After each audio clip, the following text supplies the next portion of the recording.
안녕하세요, 청취자 여러분. 오늘 저희 손에는 좀 특별한 문서가 있습니다. 서울회생법원의 공식 문서인데요. 바로 한 81세 어르신의 개인 파산 사건 보고서입니다. 네. 물론 개인의 삶을 다루는 거라 조심스럽지만 이 기록을 통해서 예상치 못한 사건이 한 사람에게 어떤 영향을 미치는지, 또 우리 사회 시스템은 어떻게 작동하는지 좀 깊이 들여다볼 수 있을 것 같습니다. 정부 보호를 위해서 채무자분 성함이나 사건 번호 같은 건 다 익명으로 처리했습니다. 네, 맞습니다. 이 보고서가 중요한 게 단순히 재산이 얼마다, 빚이 얼마다 이걸 넘어서요. 왜 파산까지 오게 됐는지, 그 과정, 그리고 법적으로 구제받을 가능성은 어떤지 이런 걸 객관적으로 분석해 놓은 문서거든요. 특히 이번 경우는 이제 연세가 많으신 분이 정말 예상치 못한 사고 때문에 감당하기 어려운 빚을 지게 된 그런 상황이라서요. 파산제도의 역할에 대해 생각할 거리를 많이 던져줍니다. 그렇군요. 보고서를 보니까 이 파산의 시작점이라고 할 수 있는 게 2022년 2월에 있었던 화재 사고더라고요. 네, 본인이 살던 곳에서 불이 났는데 이게 옆 건물까지 번지면서 좀 피해가 커졌던 모양이에요. 이게 결정적인 계기가 된 거죠. 네, 그렇습니다. 사실 화재 원인이 아주 명확하게 밝혀진 건 아닌 것 같은데 법원에서는 최종적으로 이 채무자분에게 손해배상 책임이 있다 이렇게 판단을 내렸습니다. 그게 2024년 8월 14일에 선고가 났고요. 아, 판결이 있었군요. 네, 이 판결 때문에 이제 상당한 금액의 배상 책임이 딱 확정이 된 거죠. 어쩌면 이게 아니었다면 글쎄요, 파산 신청까지는 안 오셨을 수도 있죠. 그 당시에 임대차 보증금이 한 2천만 원 정도 있으셨는데 이걸로 다른 피해 입으신 네 분하고는 합의를 하셨다고 나와 있어요. 네, 맞아요. 근데 딱 한 분, 채권자 한 분하고는 합의가 잘 안 되면서 결국 1,455만 원의 빚이 남게 된 거군요. 원금만 해도 1,264만 원이고요. 네. 와, 81세 연세, 또 보고서 보니까 근로 능력도 없으시다고 하는데 이 1,455만 원이라는 돈은 정말 감당하기 어려운 무게였을 것 같아요. 맞습니다. 그래서 이분의 현재 재정 상황을 보면 더 좀 막막합니다. 가지고 계신 재산이라고는 현재 사시는 곳의 임대차 보증금 500만 원, 그리고 예금이 한 76만 원 정도. 이게 전부예요. 네, 그게 전부예요? 보증금 500에 예금 76만 원? 월소득은 어떻게 되나요? 월소득은 이제 기초연금이나 이런 걸로 추정되는데 81만 원으로 기재되어 있습니다. 근데 아까 그 재산들 보증금 500만 원이랑 예금 76만 원 이것도 함부로 처분할 수 없는 거라고요? 네, 바로 그 점이 중요합니다. 이게 법적으로 보호받는 재산이거든요. 임대차 보증금 500만 원은 주택임대차 보호법상 소액 보증금에 해당해서 이건 압류 금지 대상입니다. 아, 최우선 면제 뭐 이런 건가요? 네, 그런 성격이죠. 그리고 예금 76만 원 역시 민사집행법을 보면 6개월간의 생계비, 지금 기준으로 월 185만 원인데요. 그 금액에 훨씬 못 미치잖아요. 그쵸, 턱없이 부족하죠. 네, 그래서 이것도 압류가 금지되는 재산입니다. 그러니까 법적으로 정말 최소한의 생계를 위한 자산인 셈이죠.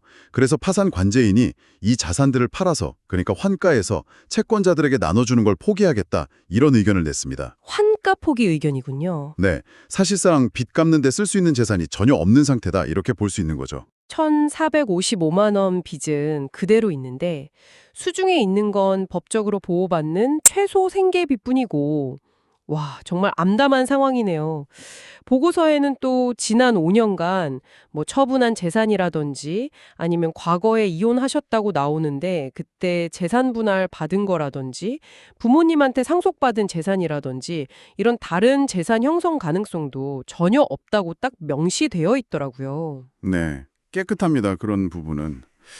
그리고 가족 관계를 좀 보면요. 성인 자녀가 4분 계세요. 52세, 50세, 40세, 36세. 근데 다들 이제 독립해서 따로 살고 있고 부모님을 부양하는 그런 관계는 아닌 걸로 파악이 됩니다. 자녀분들 직업은 어떻게 되나요? 혹시 좀 경제적으로 도움을 줄 수 있는 상황은? 직업이 이제 주부, 자영업, 배달 라이더 이렇게 기재는 되어 있는데 보고서상으로는 월 수입이 전부 영원으로 되어 있어요. 아, 영원이요? 네. 그래서 자녀들로부터 현실적으로 경제적인 도움을 받기도 좀 어려운 상황으로 보입니다. 2010년에 재판상 이혼을 하셨고 과거에 뭐 파산이나 회생 절차를 이용한 경험도 전혀 없으시고 네, 처음이세요.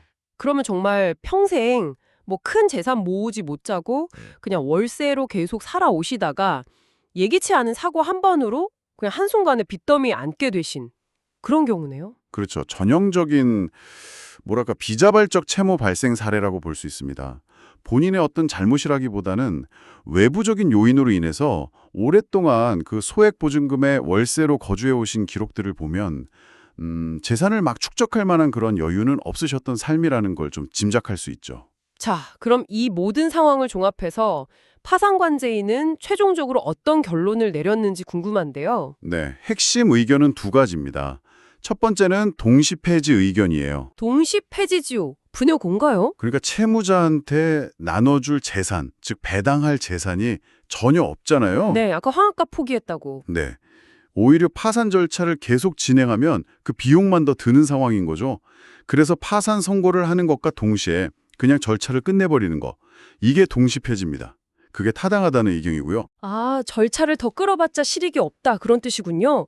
그럼 두 번째 핵심은 뭔가요? 이게 제일 중요할 것 같은데. 네. 바로 면책 허가 의견입니다. 이게 채무자분에게는 가장 중요하죠.